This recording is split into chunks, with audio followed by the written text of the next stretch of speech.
Dance.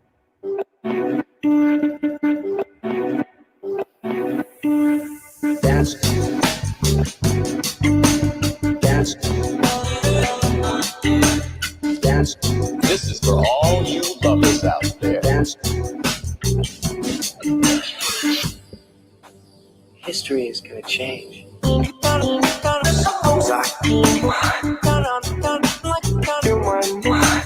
Legs in the back. Daddy-o, daddy-o. Time machine. Come on now, party you. Come on now, party you. Come on now. I always start dancing. Then I realize how douchey I look. I can't help it. You forget that people are watching, including you, Jeremy, and the wonderful. I'm going to take this off without doing any of that little fade out or anything. Can you still hear it? Okay. I could still hear it. I don't know why it's still playing for me. Oh, I got it. Here we go. Hey, folks. Thanks for joining the 21 Gun Podcast. Soup Sandwich number 4. Jeremy, I thought this was 5 for the longest time, and you're going to see me again. I talked about this last time. I got to look straight and not down. The problem is all my notes are down there, so it's going to be crazy. So I'm going to do the best I can. That's why it's great to have an extra screen or something like right in front of you. I know. So if anyone wants to donate a extra large screen to the the 21 Gun Podcast. Funny how I bring that up. I used to do a podcast called Wait, What If? It was an awesome show. In fact, I don't know what it was. Something I just started going through my old episodes, and I forgot how really good it was. So if you want to check out I had a lot of Joe Rogan's old guests, interestingly enough.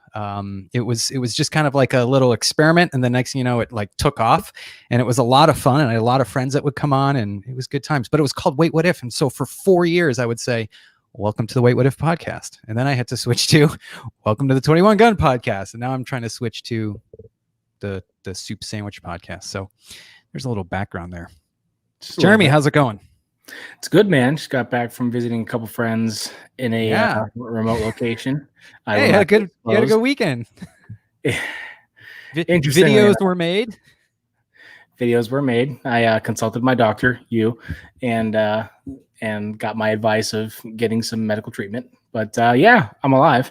That's good. And I would find out whoever has that video. It's not get your minds out of the gutter, everybody. But I would advise you to destroy it. Probably shred that. I don't know what else you do to what's it like?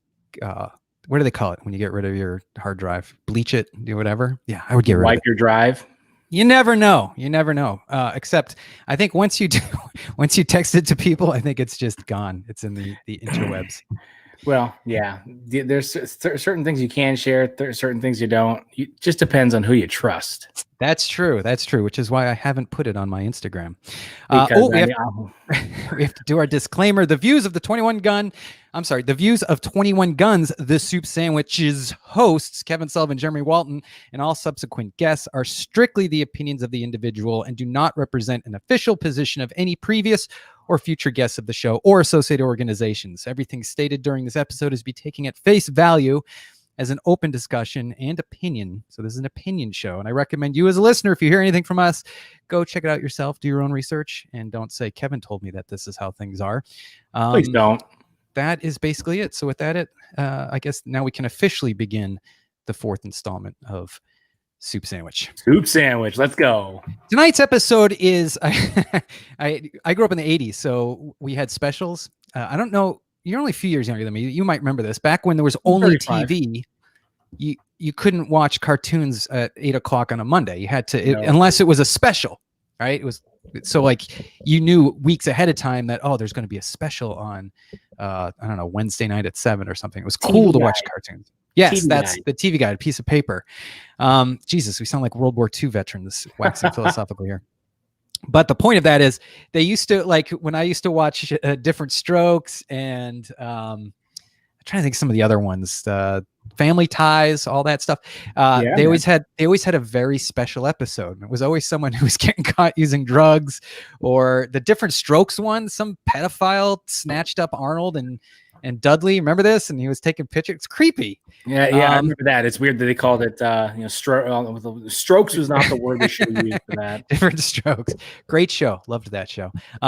So yeah, this is a very special. It's just we're gonna try to keep it light, but we're gonna be talking about some serious stuff, most notably alcohol and substance abuse. And we're not. I mean, it's not gonna be preachy. We're not gonna be here. Hey, but it's like all the questions that you would have as far as addressing someone that may have. So I was thinking before we bring them on, our guests, I was thinking like, here's the simplest one, because I have friends who are in recovery and all that. And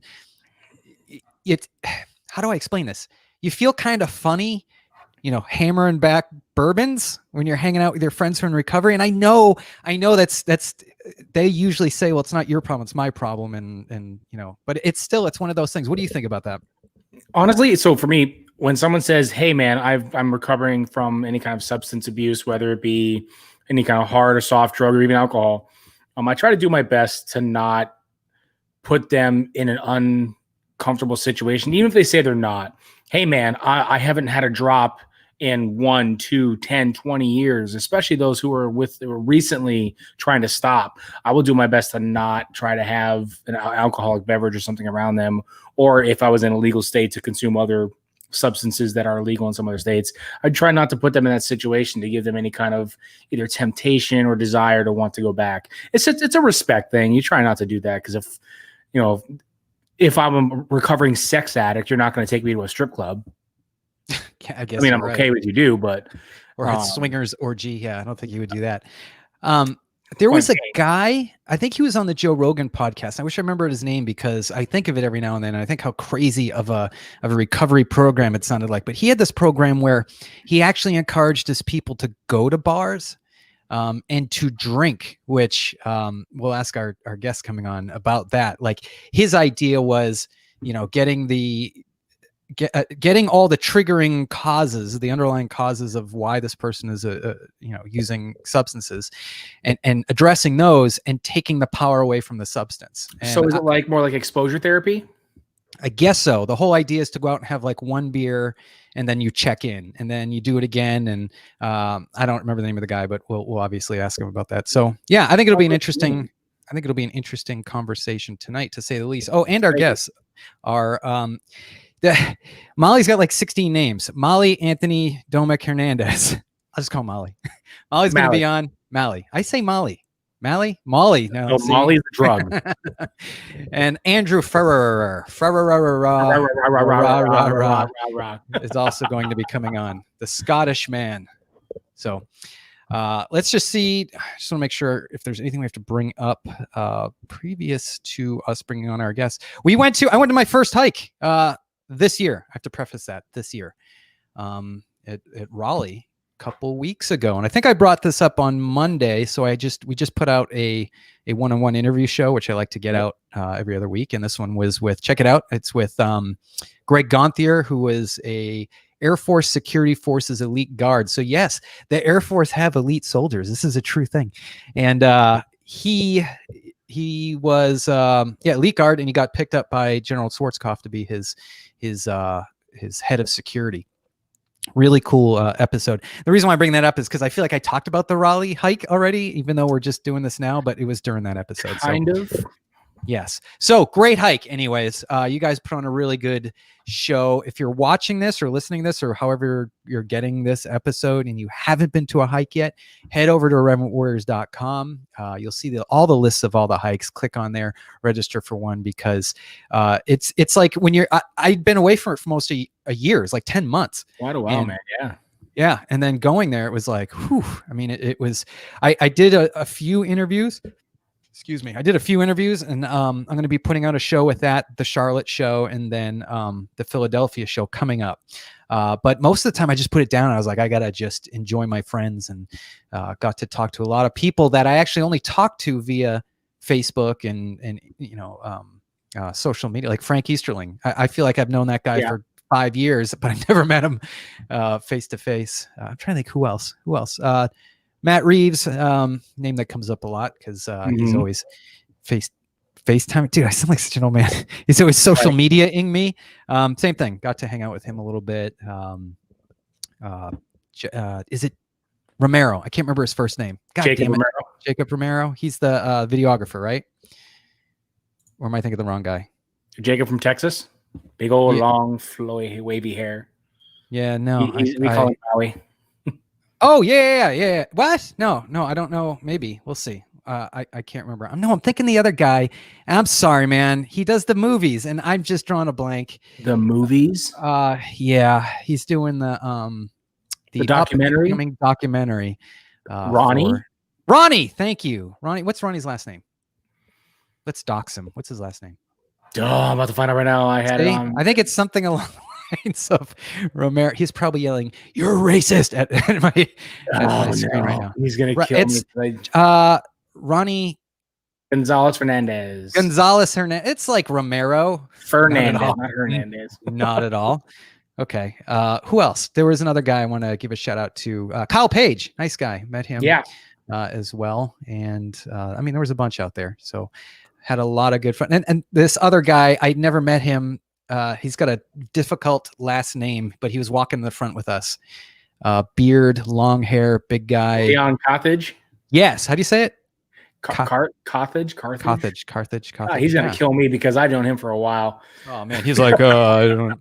So yeah, it's like, motherfucker. It was a fantastic time.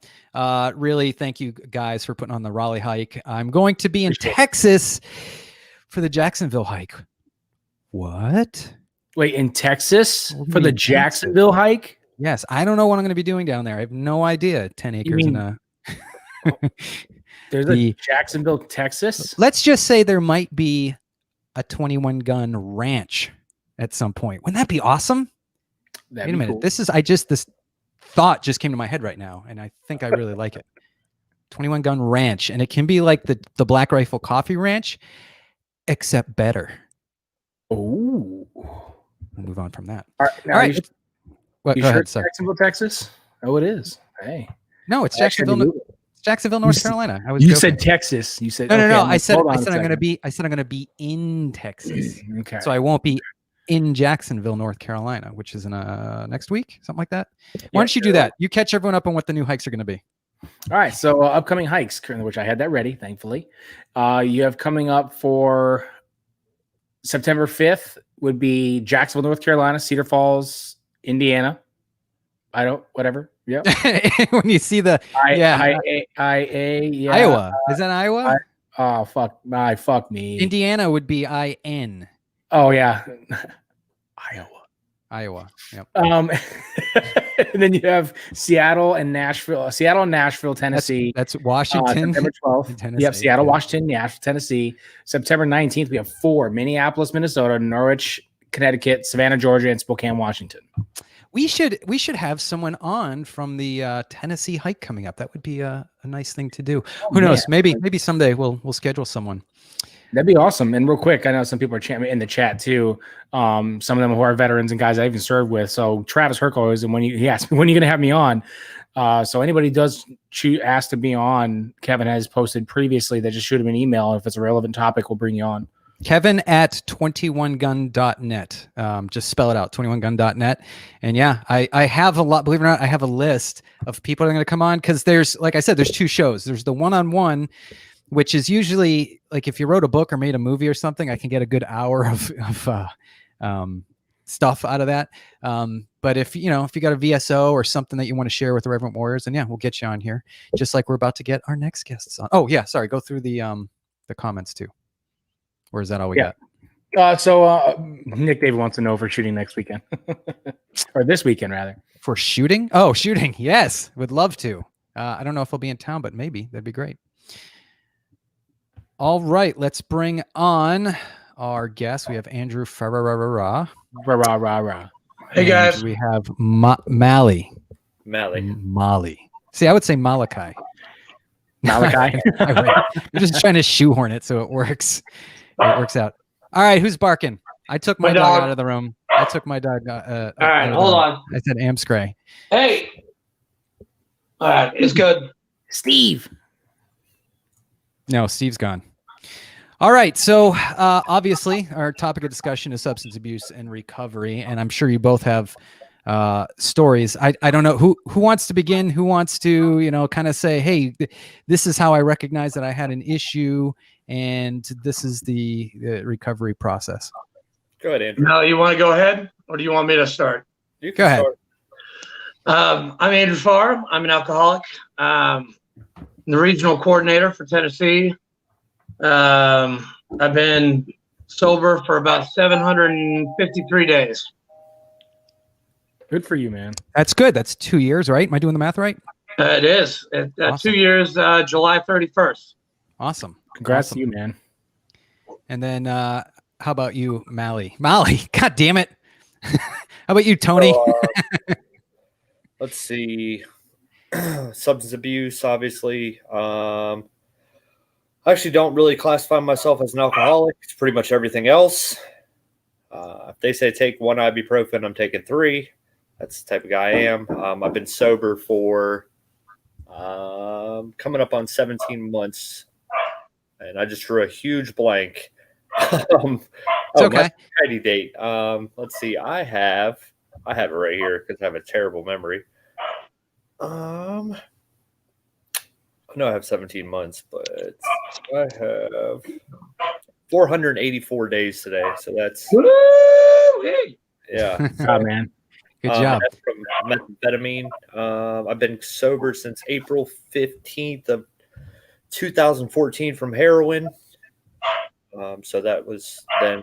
This is now. So yeah. When I ask questions, I guess do you know what I'll do, just so we're not talking over each other? I'll just I'll say Molly or I'll say Andrew, as far as this one goes. So we'll start with Andrew, and then I want to get Molly's take on this. So obviously you're an alcoholic, and Mally said that he's falls in more line of the substance abuse. Is it one and the same? Is there a different path that you have to follow to weave your way out of it? Well, not really. For Alcoholics Anonymous, obviously, is dealing with alcohol. The other groups are NA. Basically, they have the same format. It's just they say different things. 12 steps, sponsors, sponsees, but no, like Narcotics Anonymous is different. But they all have the same underlying structure for a group. Okay. And man, I'm just gonna say Molly. That's just Molly. Just say Molly. It's my mass. It's my mass. Oh, Ryan. All right. Or Ryan. So yeah, I mean, I do actually the AA program, not the NA program. Okay. So I grew up in NA with my mom, who's also a recovering addict. But it is 12 steps, same thing. The thing is with me is more of I came to realize that when I drink, I tend to do other things too, and those other things lead to other things. So I would class myself as an alcoholic in a meeting because that's out of respect. But I wouldn't say there's a different path. I would say the path that we lead might lead to different things. Whereas an alcohol has a terrible effect on your body. Yes, worse it than does. any other drug. Alcohol will kill you faster than any other drug. Excuse me for saying that. No, it's true. And will kill you faster, but it will mess you up worse than any other drug will. And the withdrawal, they always tell us DTs are that, bad, man. yeah, that'll kill you versus if you're withdrawn from heroin, you're just going to go through a lot of misery, but Right. not fatal. Yeah, DTs are very, very fatal. Kevin, I actually, when I first got sober, I was going through sweats, shakes. The delirium tremens are not good to have. It's it feels like your life is like you're about to leave and about to say goodnight and say, go upstairs. The Irish, the Irish and the Scottish have a name for that. It's called the terrors. No. It's called the horrors. And literally, it's drinking is so much in their culture that I guess it would be almost a level of hallucination and withdrawal. That they literally live through horrors for about 4 hours between like 2 a.m. and 6 a.m. Don't ask me how I know that, but yeah, something a little cultural there. Let's talk about that culture-wise. Do you find, I don't know how you guys were raised or anything. It sounded like, or you said, Mally, that you had your mom was an addict. Is this, I guess, give me what your thoughts are between it being nurturing versus it being genetic predisposition. And I'm asking Me Mally. or Andrew? Mally. Okay. For me personally, I think, and this is strictly my opinion, so let me put that out there first. But I think that a lot of people want to say, "Oh, it's my mom's fault because she did this," or "Oh, it's this person's fault because they did this," and that's not the case, right? My mom didn't say go out there and do drugs. My mom pretty much told me don't do drugs. It's a terrible life to live, but we all have to make our own path. So she would say, don't do drugs. And I don't believe it's a genetic disposition. I think people use it as a cop-out, kind of. Like I said, that's my personal opinion. That may be scientifically proven one day, but as of right now, guess what? No one held a gun to my head and said do drugs. No one said, oh, because your mother's an addict, that you're going to be an addict. Okay. Yeah. Well, we always talk about an addictive personality, and I fully believe that some people do have that addictive personality. And maybe that's because they're trying to self-medicate something they're not dealing with. Maybe it's not an addictive personality. Maybe it's just they have the penchant to want to tamp down something that they don't want to face, versus someone who, like my dad shattered his wrist and they gave him a Percocet and he took it and he's like, that was the worst thing I ever took. Me, I went to have a root canal. They hooked me up to the laughing gas and gave me Xanax. And I was like, whoo, let's party. This is awesome. And I've spoken very openly about things that I'm trying to tamp down. So I don't know. Andrew, what are your thoughts on that? My dad was a drunk. He was a lieutenant commander in the Navy from 67 to 69, psychiatrist. And he definitely had a drinking problem. He actually got kicked out of his first medical school because he was drinking so much. And I do believe that it is somewhat genetic. My dad, my granddad, my whole family on my dad's side were big drinkers. And I saw, but it's also influence too. Like I saw, I was given alcohol at 8 years old. Every Christmas, every New Year's, I was given wine to drink at the table. Like that kind of helped. And so, I just went in and out of drinking. Like college, I was drinking. Marine Corps, I was drinking. I have 2 DUIs. I really know for a fact that I have a problem. If I have another sip of alcohol, it will lead to my death. Because of the would it be like a domino effect? If you have one more drink, boom, you know where it's heading. I like to say this. Okay, I'm going to ask this question. How many Cokes? Okay, you have like 12 Cokes lined up. How many do you think you can drink before you get sick? 1. I don't go near sugar. Look at this guy. How many, Jeremy? I can go through a 24 pack in like a full night. Okay. Well, are you serious? Say we add rum to that. I'm going to drink every single one of those before they're done. And I'm going to look for more, or I'm going to black out before, it's all done.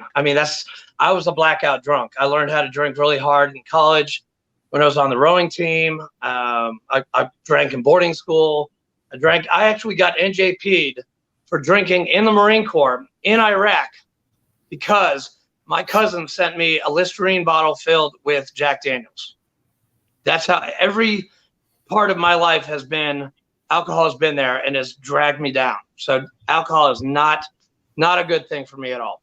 And it sounds like it is partly that cultural thing. If you're starting at 8, it sounds like it was, your dad was obviously a medical doctor. It's not like he's gonna, hey, have some booze. But what why were you drinking at 8? What did that have? It's a funny story. The first time I drank, I was with my parents, and we had bourbon with a very famous Southern author. His name is Andrew Lytle.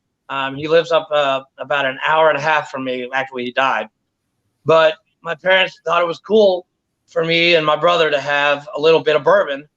And that started the path of like, ooh, man, I really like alcohol. And I think I'm going to continue drinking this until somebody says otherwise.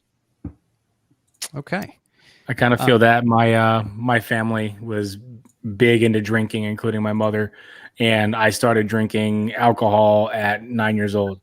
My Same. first one was a Zima and a Jolly Rancher, and then some whiskey. Zima, oh my God, I haven't seen that since I was 21. And that was my first time, and then it was just downhill from there and drinking through high school. So I kind of get it. So we all know, I mean, go anywhere, go to a hike, go anywhere, go to a pre-party. People are going to be drinking, right? And we know our friends who tend to go overboard. At what point is it you like to party and you go a little hard to where, no, this is a problem, get your shit together? Because the people that I see who tend to drink too much, and they're the same people, you know, I'm not going to lie. I see a lot of the same people that do it. I don't know. Maybe this is just the way they are at, you know, cause I only see them in one situation, but if they're doing this at work, yeah. Okay. Maybe there could be a problem there, or they're supposed to be taking care of their kids and they're this inebriated, you know what I mean? So where is it a problem? When you reach your downward spiral of your life, when like, okay, I'll give you 2 years ago, I went out, I went drinking. I had just gotten married, and my wife went to work. I got a 6-pack of Angry Orchard. Then I got 2 bottles of wine. Then I went to the VFW and I drank 18 tall boys in a 4-hour period. And I drove home. Actually, the commander saw me go to my car and actually leave, which he should have stopped me or should have said something, but it was my fault. I drank, I drove. And my wife had to pick me up from jail the next day, and that was probably the roughest time in my entire life. It was embarrassing. After that, I didn't even leave my house for 2 weeks. And then I joined Veterans Treatment Court, and it was an 18-month program, finished a month early. Actually, just graduated February 19th. I bought a house. And life is really good. Like my credit went from like a 430 to a 630. Like I'm actually, you know, I'm part of the VFW. I'm part of the Marine Corps League. I'm part of Irreverent Warriors. I do so much stuff in my life now. There's no way in hell I could have done this stuff if I was drunk. Hell no. I couldn't even get to coordinate Nashville unless I was 6 months sober. And that was from Cindy. Cindy said, you have to be 6 months sober if I'm going to give you this hike. Wow. I did, and I, you know, I've stayed sober since, and I don't feel like drinking ever again. I can't say I'm never going to drink again because that's a lie. You have no idea, but I'm just not going to drink today. Okay. Now, is that something that you guys say in Alcoholics Anonymous, or are you like, to me, if another drink would lead to your death, it seems like an open-ended thing. Like, what's the thought process of saying that I'm not going to? That's an AA saying. Like think. First things first. I mean, I'm not trying to get into a meeting or anything like that, but you know, for 2 years, you go to these meetings, you get a sponsor, you work the steps, you change your life basically. Right.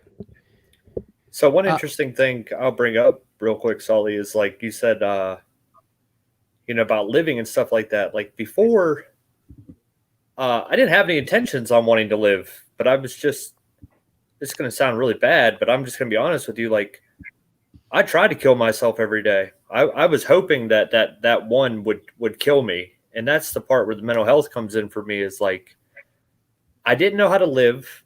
I didn't know how to pay bills. Like Andrew said, I had like a 450 credit score. My credit score went up like 60 points a couple of days ago, but woo! I did. Yeah. I didn't know how to Nice. live. I had no clue how to pay bills. I mean, I understood what bills were, but when I was getting messed up, it was like, oh, that bill can wait. Well, today I have 2 kids that I'm responsible Exactly.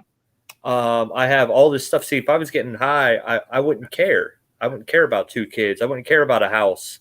Oh, I can live on the streets for free. Okay. I can go here and live for free. Okay. I left my house, let's see, when I was 16. Well, actually when I was 14, I left my parents' house and then, back and forth. But my senior year of high school, I didn't go to 11th grade. I sold drugs in 11th grade, never went. My 12th grade year, I came back to Pittsburgh, Pennsylvania. I joined the Marine Corps, and I left. And so, I don't know. I guess it's part of it. And just to say this too, a disclaimer. But I'm gonna chest these Marines for sure. I have 2 NJPs for underage drinking. Nice. That's classy, Yeah. man. Yep, 2 underage drinkings. Yep. When did you recognize that it was a problem? And again, I ask this because I think a lot of people, it's ironic because about, I don't know, a few days ago, I guess it was last weekend, I was on Facebook and someone that I had known in the military was posting these videos, and maybe he's watching, I don't know, but and I could tell right off the bat. I mean, he was stoned off his ass. I have no idea on what. I don't know if he was drunk or pills or what the deal is. Well, actually, he told me, so I know what it is now. But then I was like, what do I do, right? Because as a veteran and as a veteran advocate, especially veteran advocate for mental health and reducing suicide, I can't just be like, oh, this guy's a drug addict, and we have our biases about people who are drug addicts because we feel like that they have to want to recover before we do anything. But then you also don't want to be that person that is like, let me help you, because from what I understand, and I've actually been lucky enough not to be in this position, but if a drug addict does not want help, but you are enabling them by helping out in some sort of way, you're actually making the problem worse. Yep. Very true. So what basically let's talk about that, Mally. Like, what can I do as a person who identifies a friend that might be in some trouble? So for me, this is what I do, and this is going to sound different maybe than everybody else, but obviously I don't judge anybody. That's my biggest thing is, I'll listen to your story and you can tell me what's going on, and I have no judgment. I've been homeless. I've been a drug addict. There's nothing really further than that for me. But, if I notice somebody, the first thing I can do is I can always if someone reaches out to me and says, hey, I have a drinking problem or I have a drug problem. My first thing I ask them is, do you want help? And if they don't, then that's fine. And that's no skin off my back. But, if they say I want help, I'm going to try to get them as much help as possible, get them into treatment or, have them go to a meeting. But if I was just a normal everyday person, let's say enabling is a big thing. So I'm going to put some personal stuff out there, but I'll just say this. So I have a friend and he is a drug addict, and his parents really spoil him, and they give him money and they buy him cars and stuff like that. And I just don't understand. And his parents are in recovery and they should understand, but they don't. So enabling could be anything from, money is a big enabler. Hey, I didn't pay my cell phone bill. I didn't pay this bill. Can you help me with that?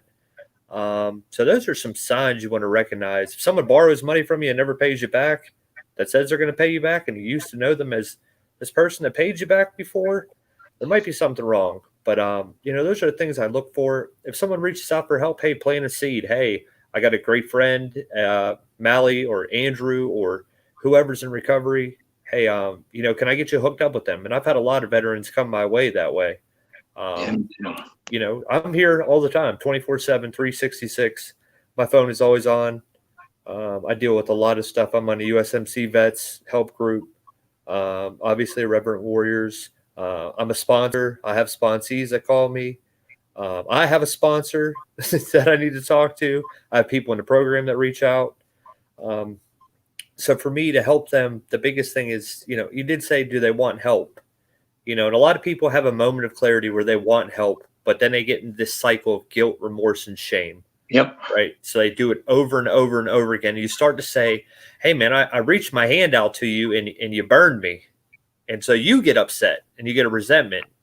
But for me, I had to let that go. And I had to realize, they're a sick person. And I can't hold my resentments against them. Their recovery is their problem. But, as far as helping them, I can always point them in the right direction, or at least give them a little bit of guidance or send them somebody's way. That's the best way to help somebody is to send them somebody else's way, not through money, not through letting them stay at your house or crash on your couch. That's not going to help them.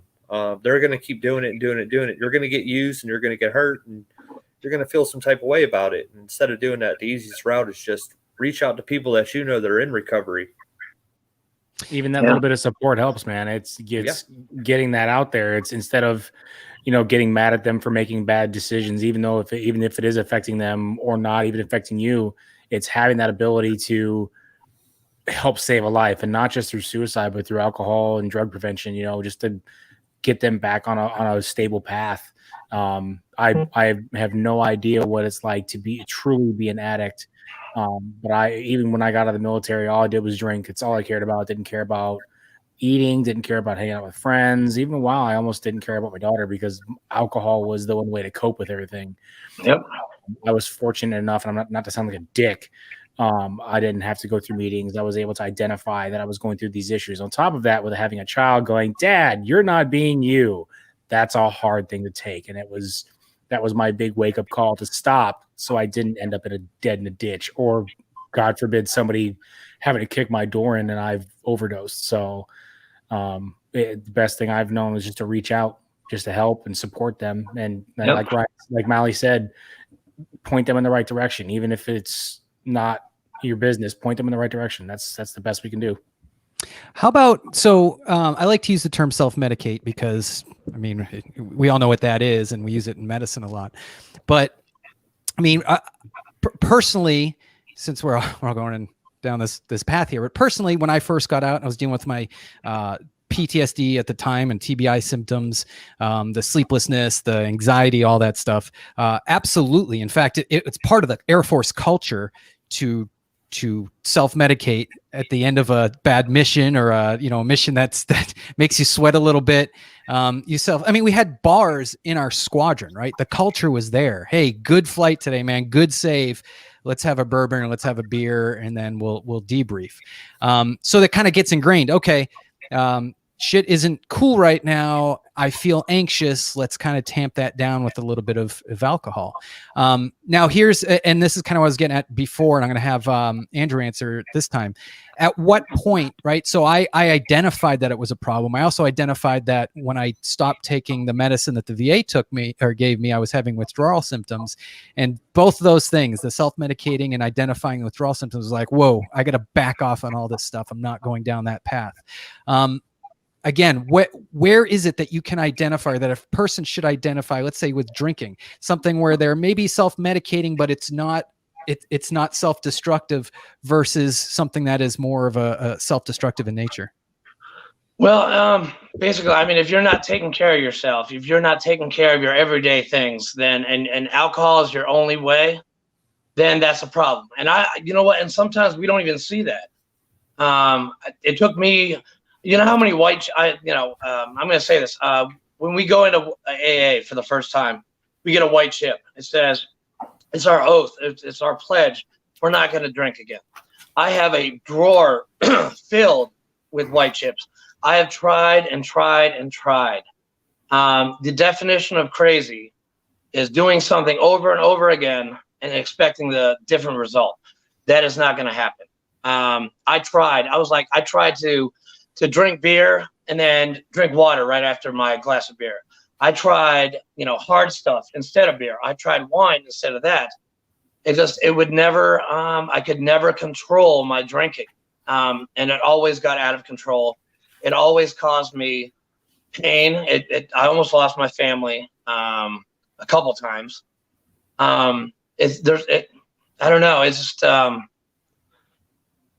unless you like I said, unless you go down to your downward spiral and like you're looking for change in your couch just so you can eat because you spent so much money on booze, you can't pay your rent or this and this and this. It takes a lot to actually say, hey, maybe I need help. When I went to jail for my second DUI and having my wife pick me up, it was by far the worst thing in my life that had ever happened. I just married this beautiful woman who actually likes me, and I messed up.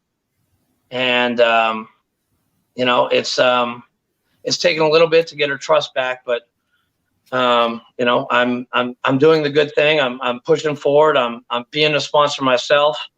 I have sponsees. You know, and I try and take care of my day-to-day problems. But I know that I'm just, you know, every day I've got this app on my phone, and I make a pledge not to drink every day. And it's, I don't know. Being sober, I should have done this a long time ago because I can actually get like a lot of shit done. Before, like Mally said, you don't care about the little things. You don't care about this bill. You don't care about the car payment. You don't care about, I mean, I didn't have it, you know, I don't have any children like Jeremy. But you know, you forget about the little stuff. You're like, I'll get to it tomorrow. I'm going to get hammered today. I don't know if that helps, but sometimes going down to the downward spiral of your life, the only place you can go is up, and you have to ask for help. And I did. I asked for help, and I got a sponsor, worked the steps, and I continue to go to meetings like 3 times a week. So what's the process? And I don't want to sound redundant, but you know, a lot of, and maybe it's the veteran community in general, you know, we've been shot at, you know, we've been on fire, we've been blown up. We're indestructible, even into our gray years. How do you get over, and I guess this can be applied to anything, you know, getting help, psychological help or whatever. How do you get over that vulnerability to say, okay, I'm broken, I need help? A lot of guys can't, and girls can't allow themselves to be vulnerable like that. Yeah, no, I was like that too. I didn't want to ask for help. I didn't want any help. And you know what? After getting knocked down so many times, you're like, well, maybe this isn't working. Maybe I need to ask for help. Maybe somebody, you know, maybe I need to get a little humility and empathy in my life and actually get over myself, unscrew my feelings. Sorry, I was going to say the other thing, but I don't want to say that word on the air. Unfuck your feelings. Yeah, we can say here. that? Okay. Oh, fuck yeah. Okay. Unfuck your feelings. Go ask for help. Okay. It's a hard thing, but you know what? Once you ask for help, the world opens up. I mean, so many people are at your, you know, you can call someone. I mean, you don't have to like be alone. You can always call someone. Like Mally, you can always call me. My phone is always on unless I'm sleeping or in a meeting. But you can always call me, 615-490-5215. If you have a problem, give me a call. I love to solve it and love to talk to you. So real quick, Shelby Boaz on the through the Facebook chat asked, can you share your app, Andrew? Yes, it's I Am Sober app. Go into the Play Store and it says I Am Sober, and you put in your sober date, and then it gives you a countdown how much money you've actually saved. Which, by the way, I've saved like $45,000 since I stopped drinking. Holy mackerel! I know. I don't see it, but it goes other places that actually are important in my life, which is weird. Let's talk. You always hear the term functional alcoholic, functional drug addict. So I don't know who did that. I used to be one of those too. Okay. So again, I go to work, right? I drink at least 4 cups of coffee throughout the day. I like the caffeine. I like the taste. I don't smoke. It's my vice. I heard someone said when this started, they're getting a dip or maybe a smoke. I don't know. Someone was getting something. That was me. Yep. That was me. Okay. So those are drugs, and there is an addiction associated with those.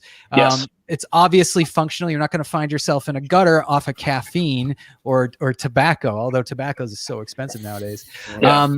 At what point, like, let's just say I can work fine with a bourbon, you know, at lunch. And I just like I crave that cigarette, just like I crave the coffee, I crave that bourbon when it comes to lunchtime, and I drink it and I'm perfectly fine. I drive home and I'm a dad to my kids. What is that a problem? And I'm not saying that to me. I'm just saying, is that a problem? Hey, Mally, you want to answer that one? Yeah. So this is going to sound crazy. This comes straight out of the book, but it says, for reasons unknown to us, our delusional mind will keep us so obscure from the fact that we are an alcoholic. So basically what that says is, see, you go and have a bourbon at lunch. Me, I wake up, I have a drink. I get in the car, I have a drink. I go to lunch, I have a drink. I Yep. get home and deal with my kids for 5 minutes, then I have a drink. That's Yep. basically how it works for us. Is we don't have just one. No, we can't have just one. We can't have one because There's one's never actually- enough. Sully, you said something in the beginning of the show about a guy that encourages people to go to the bar and drink, which I found very interesting. There is a thing in our book that says if you don't think you're an alcoholic, go to the bar and try to have just one. Now, a lot of people are going to say, I can go to the bar and have just one. Okay. But try to have just one. And don't wait till 1:30 in the morning for last call to have one.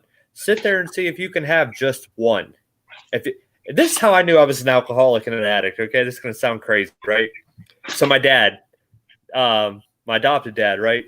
He used to drink like Killian's Red beer, right? He would drink half the bottle and pour the rest down the drain. And that just baffled me. I couldn't fathom, why would you waste that beer? That's how I knew I was an alcoholic and a drug addict. Okay. No, because I totally agree. Yeah. My wife will have one glass of wine every other night. And she only has like 3 sips. And then she pours it away. I'm like, why the fuck would you do that? Yeah. That's how I know I'm an alcoholic. That baffles us. Why would you do that? That's alcohol abuse. Good one. Here's a question. How many people do you think are out there unaware that they have a problem? More than we can probably count at this point. That's a good, probably a lot. So now my question is, sorry, Ryan, go ahead. I know this statistic. So 90% of your homeless veterans that are out in the community right now have a substance abuse problem. That's 90%. 90%. Wow. Okay. Of the homeless population that are veterans have a substance abuse problem. Dang. Yeah. And I guess knowing, right, and admitting is the key thing too, because a lot of people might say they don't know, like, I didn't know I had a problem, but I mean, I don't know if you guys are like me at all, but I beat the shit out of myself all the time mentally, like, God damn it, why did I do that? So I'm sure it's there. Like if you sat someone down and said, dude, you got a problem, it's not going to be like, what? Where did this come from? I mean, he might bring it up. He might act like that, but yeah, I would assume that most people know deep down that something isn't jiving.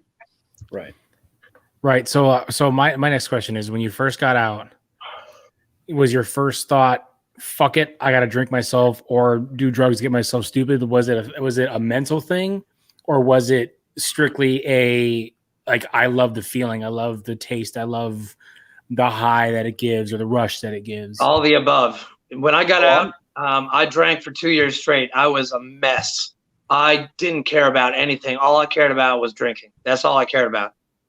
So my experience is a little bit different. So I had hip surgery in the Marine Corps, and I got Percocet. And I don't remember if anybody knows about 2010 when the DEA cracked down on all the pills and everything like that, Sully, and they were going after doctors because people were going to the doctors. Well, I had a doctor that was prescribing me Percocet. Well, one day I ran out of Percocet.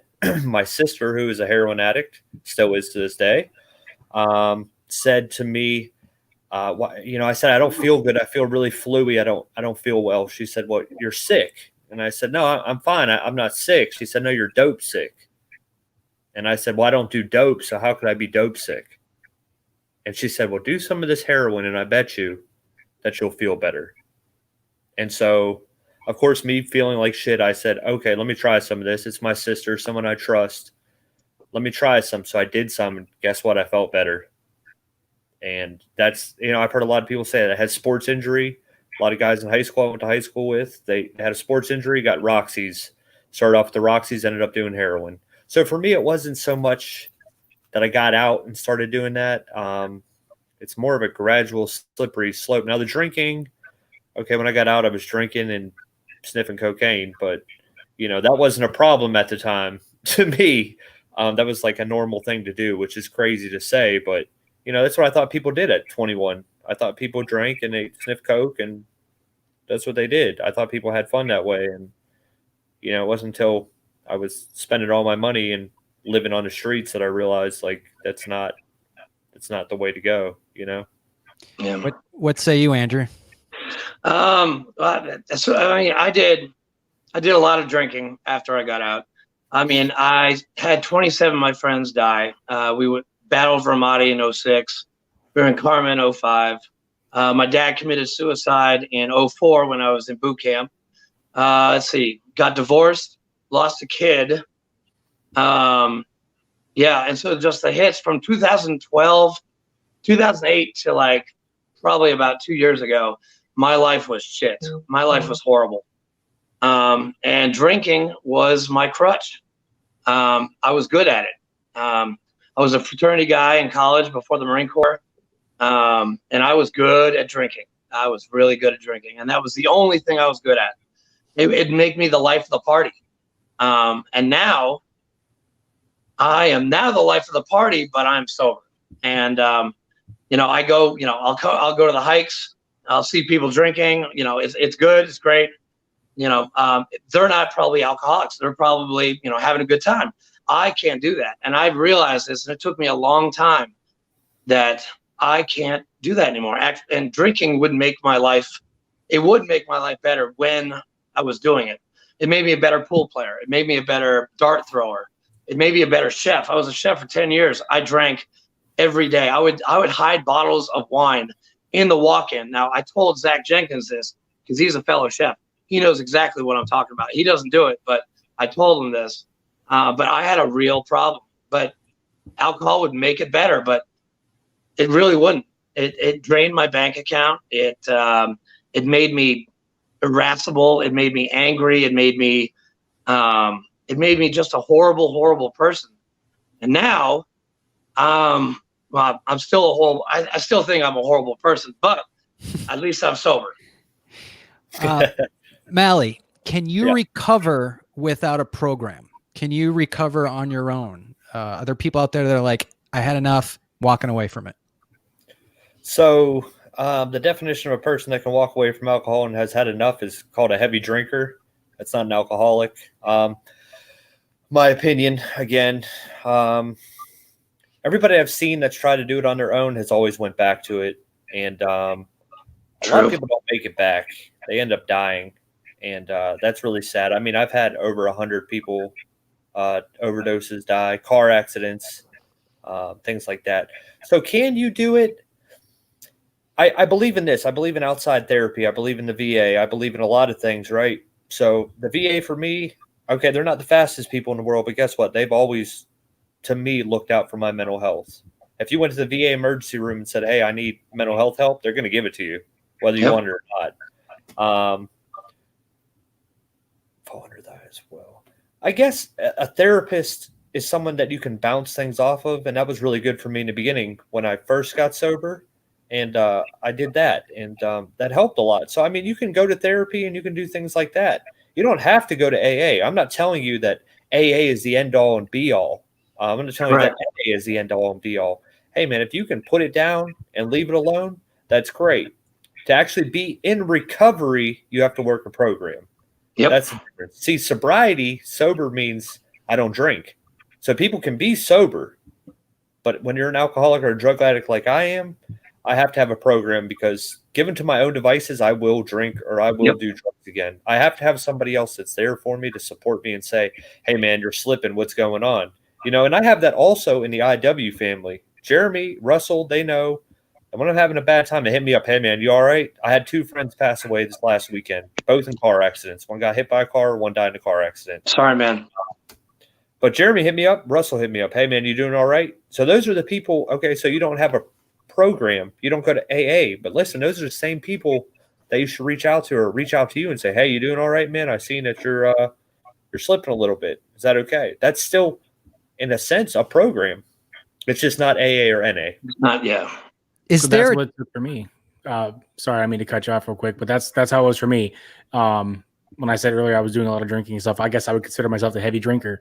Now I'm able to literally go to a bar and not have a drink, or if I want to, I can go and have one and not touch anymore, and I can go home and be just fine. And it took the words of my daughter and friends going, hey, you're fucking up. You need to stop that shit. And so those programs like you were talking about, friends and groups outside of AA and medical support stuff system really help. Yeah, the support system is huge. Yep, you need it. And I agree with Mally too. So I've seen some people, just give it up and not go to meetings. That is, that's like a unicorn. I don't see it that often, but it does happen. But if you don't have a good support system, if you don't have a mentor, you don't have a sponsor, you don't have whatever friends that can call you up and be like, hey, how you doing? You're slipping, just like Mally said. If you don't have a good support system, then you're going to fall back into your old ways. I guess the question would be, it seems like the path to some sort of substance abuse is first you have it, right? First you try it. Then I guess it's kind of tricky to word this. Can you be addicted just physically? You take something, you try it, you're physically addicted. You're like, I like that feeling.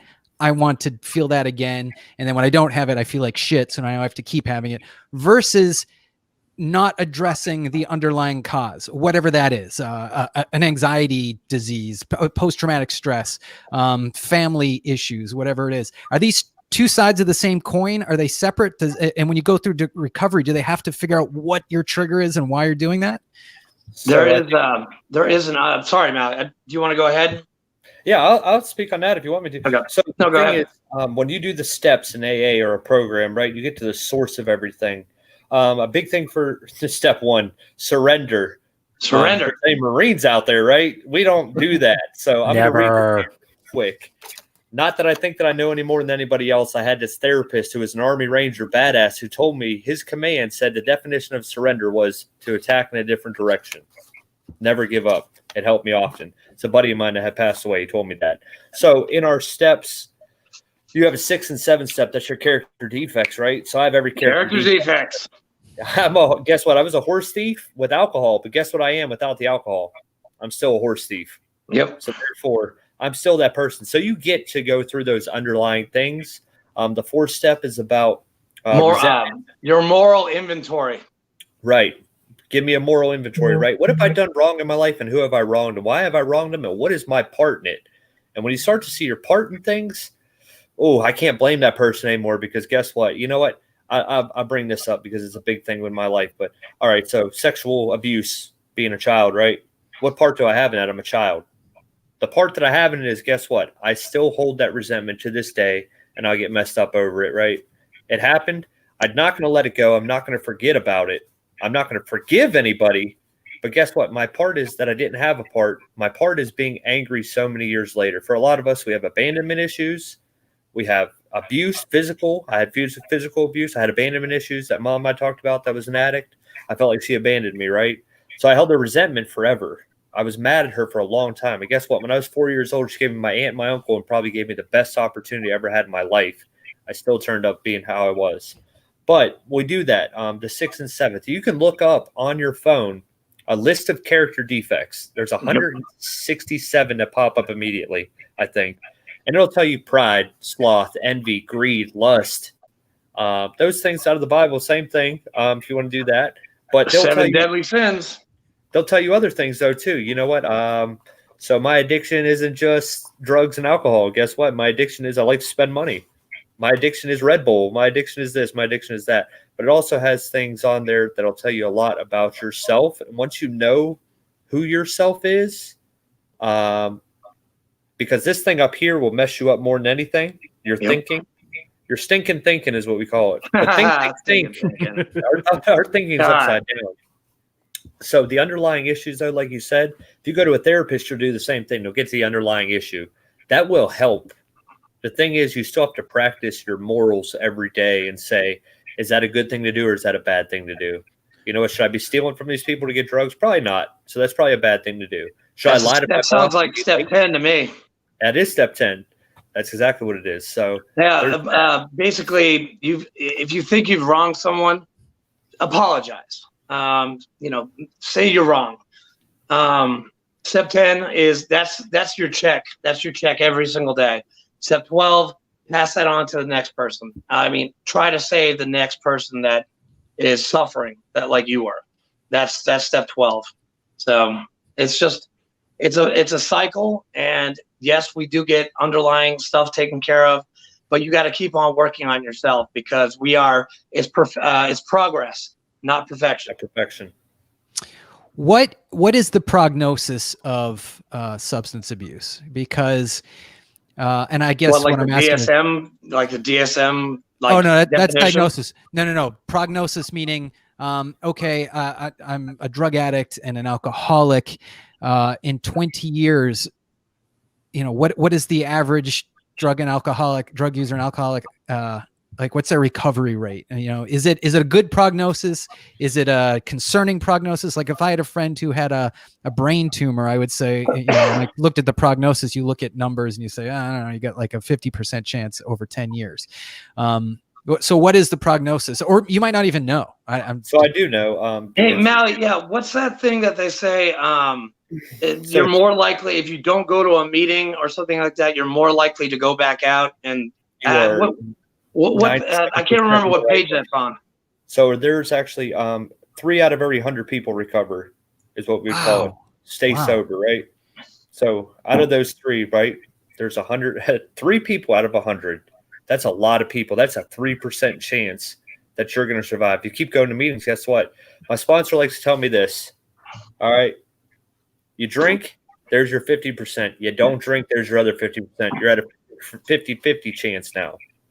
50% and 50%. I like to think about it like that because 3% is not, it's very gloomy. It's very dark. Yeah, sure. Right? Horrible. But either I get messed up or I don't. And now I have a 50-50% chance. 50%. Do you worry about it? Do you concern yourself about it? Or do you take one day at a time? One day at a time, baby.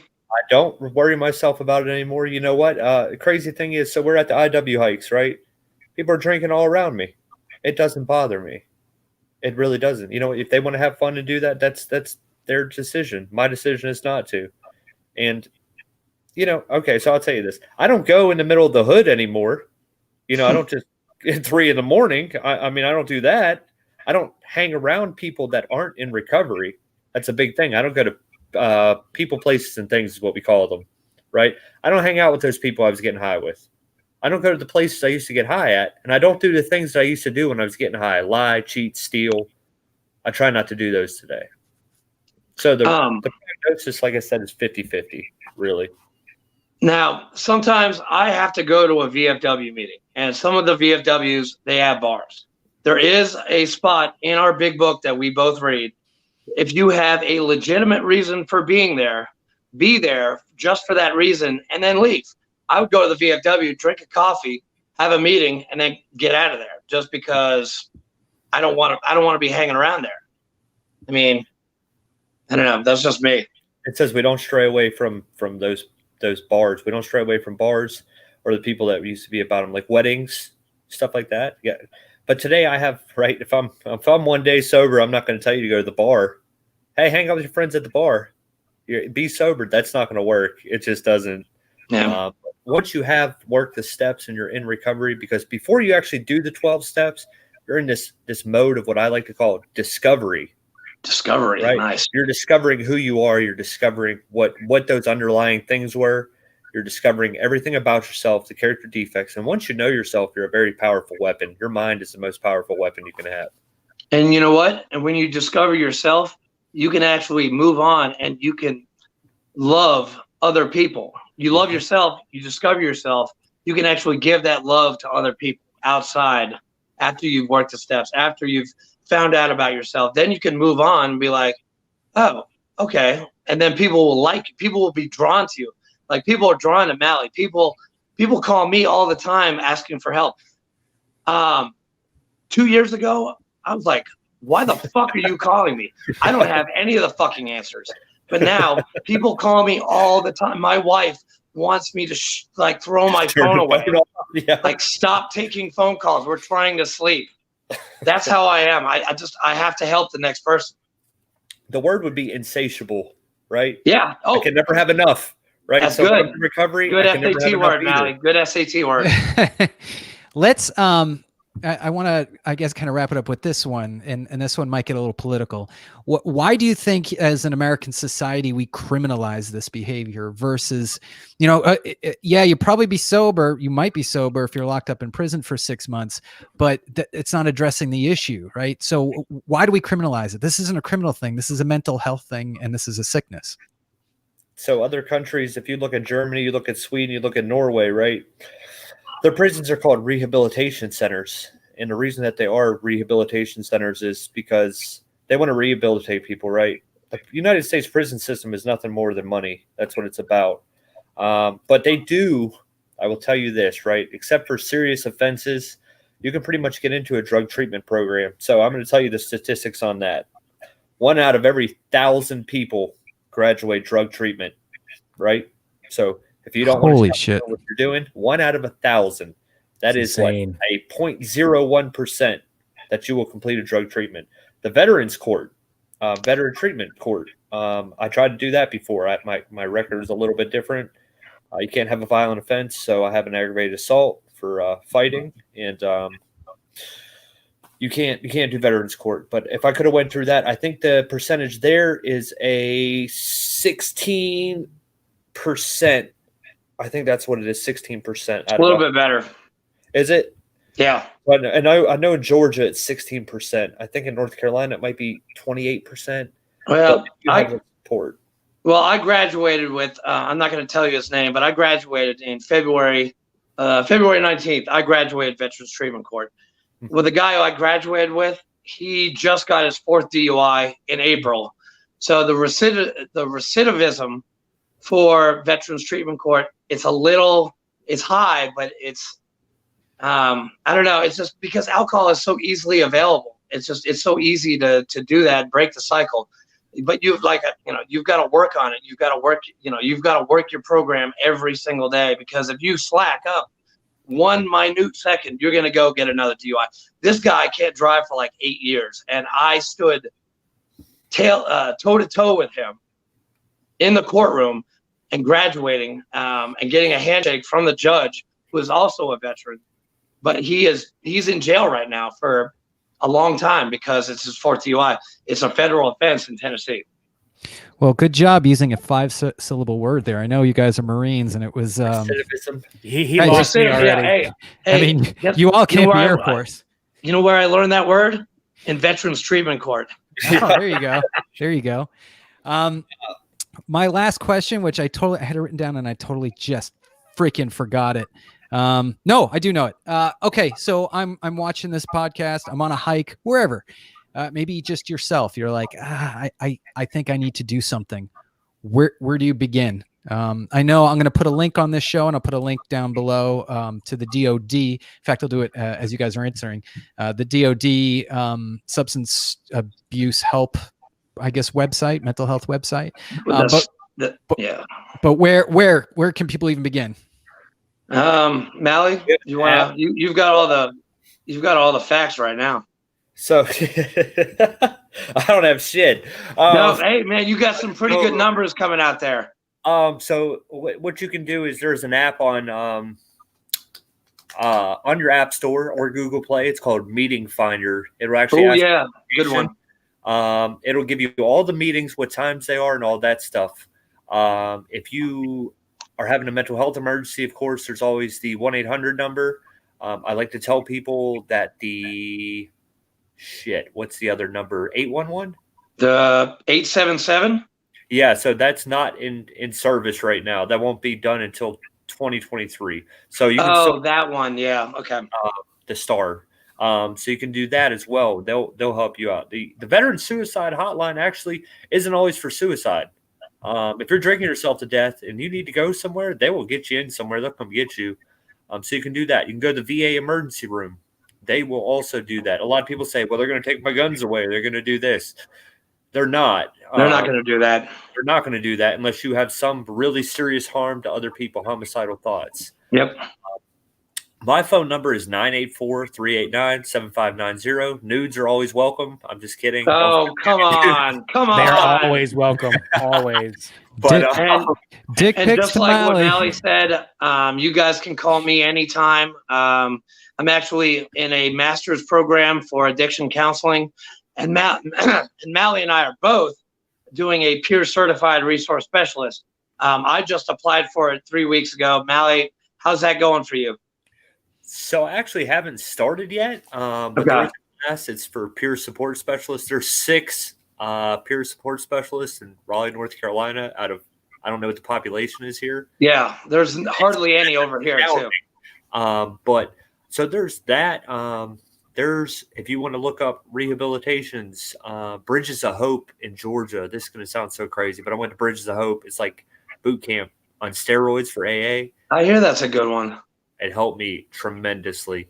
In the military crisis line, 800, 273-8255. Press 1 if you're a veteran. Like I said, does not have to always be about suicide. So there's that. You can go to any local hospital and tell them that you're having a mental health emergency or a substance abuse emergency. There's also, if you look up detox centers near me, right? Or so, yeah. Yeah. So a lot of these places, people say like, oh, I can't go to detox because it's going to cost me money and this and that. So detox centers in Raleigh, North Carolina, that actually don't cost anything. So if you're in Raleigh, Healing Transitions, Wakebrook, if you don't have the money to pay, they will literally detoxify you. If you go to any hospital, there's a CIT. Is that what it's called? Anyway, what it is basically if you're withdrawing off of drugs or alcohol, they will actually keep you in the hospital for 3 days. In this. Oh yeah, the Baker Act from. Well, that would be Baker yeah. Act. But there's actually a specific part of the hospital is for mental health and substance abuse that they will actually put you up in. You're going to be on a 72-hour lockdown. Which I was in 2009. They Baker acted me in Georgia. Baker acted 7 times. Oh my God! Awesome, way to go, dude. Way to go. I'm a fucking mental health nutcase. Listen, when I get off my meds, I got PTSD, not non-combat, but I've been through combat on the streets, if you want to call it that. Shootings, deaths. I have anxiety, real quick, he's a wealth of knowledge, and I'm not going to say the name just because of personal reasons. We had a veteran reach out to me a couple of days last week sometime, and the first person I knew, especially in our area, was to contact Mally, and it went from like, I'm ready to be done, I'm ready to fucking either eat a bullet or whatever was going on with him, to holy shit, my life is like, I have a wealth of knowledge. People responded quickly, and this guy just knows everything. Plus, his family knows everybody, so that helps too. But it went from like that, go from being rock bottom to going right to the top of a moment of clarity. And so, moment of clarity. You never know who knows what until you reach out. That's true. And if you have any problems in Tennessee, please give me a call. I'm, like I said, my phone is always open. And I want to help the next person. So that's my thing in life, is paying it forward. May maximum service to God and others about us. And I feel like, we've been going over an hour now. We gotta wrap it up. Yeah, like 1 hour and 12 minutes. I feel like we just kind of scratched a little bit of the surface there. I mean, we could go on for hours and hours, and we'll have you guys back on. I mean, there's no reason not to. Maybe have please, some other thank folks. you. That would be great. Yeah. Thank you. But follow up, yeah. I really, really appreciate it. I'm sure everyone who listened appreciated the fact that you guys opened up, because I mean, the biggest thing, and it's one of the reasons why I loved having Rudy Reyes on, right? Because what do we think of Rudy? He's like a stud. He's killer. A god. He's awesome. A warrior monk.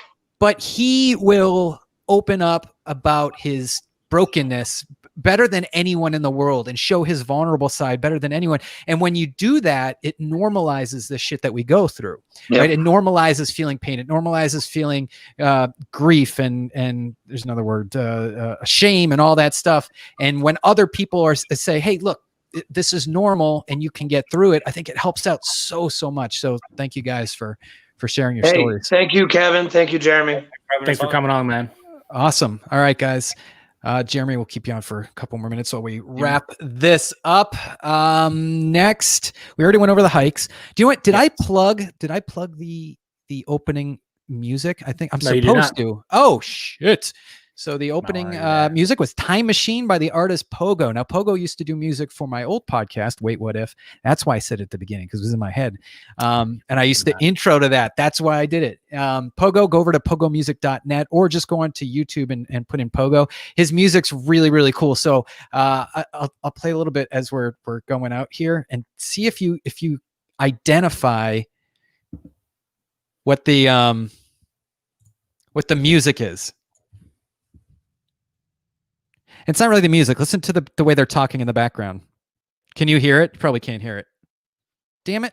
I can't wait. You will. Give me a second here. Here we go. 1, 2, 3, 4, and play. Share audio. So what he does is he takes movies, right? Disney movies. He takes old movies and he sets them all to music. And this is set to Back to the Future. Really cool artist. He's actually blowing up, and I'm glad that I got him when he was early so we could use his music and not spend $400 million on it. Right. Our next episode will be coming out in 1 week. So we're going to, and this part always screws me up because I like to be able to say what's coming up. Right. Monday, you're going to hear this exact show. So if you're hearing it now, thank you for listening. And if you are not hearing it now, listen to it on Monday. Following that, we have Navy SEAL Brent Gleason. He had kind of a cool story. He's an author. He actually went through Class 235, which everyone knows Class 234 was the Discovery Channel Navy SEAL class. So he went through Class 235, the one right after that. He was actually the one where one of the members had died from edema in his lungs doing the swim. So he's got a really cool story. Following that, if I'm correct, we'll have another soup sandwich, which we got to get some people on. So reach out, Kevin at 21gun.net. Jacksonville Hike. Jacksonville Hike. Yes, that's on the 5th. Yep. Is that right? Okay. Jerry Scher. So Jerry Scher isn't a veteran, but she, I'm kind of opening up that I guess spectrum of people that we can interview. She is a veterans advocate, and she made a movie called Quiet Explosions, which I've talked about a lot. It's about Andrew Marr. It's about my doctor, Dr. Mark Gordon, and the advancements in traumatic brain injury. And the film is phenomenal. It's going to be available, I think, mid-October.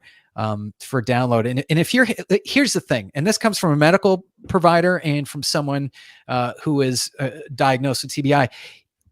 If you were diagnosed with PTSD, it could be. In fact, there's a big chance that it is attributed to some sort of traumatic brain injury, and whether that is repetitive concussion, whether that is one concussion, maybe you just got knocked out, maybe you played football in high school, took a lot of hits, and then went through the military and had nothing happen to you, but you're still having these issues.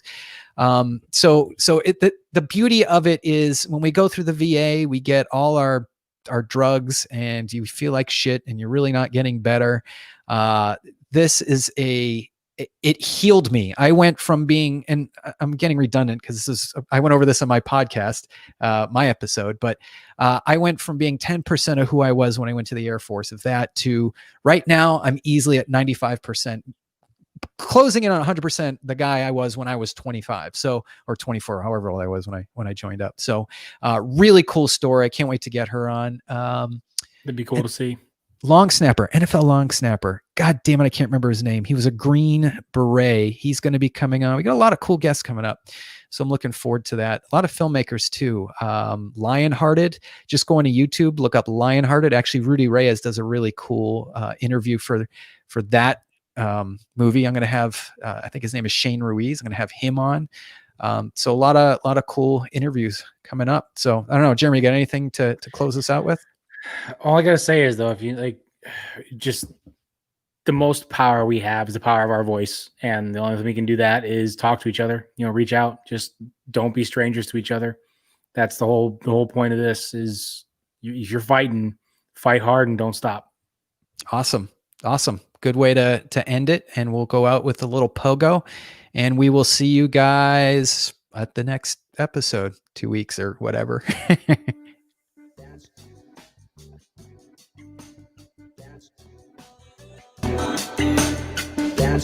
This is for all you lovers out there. History is gonna change.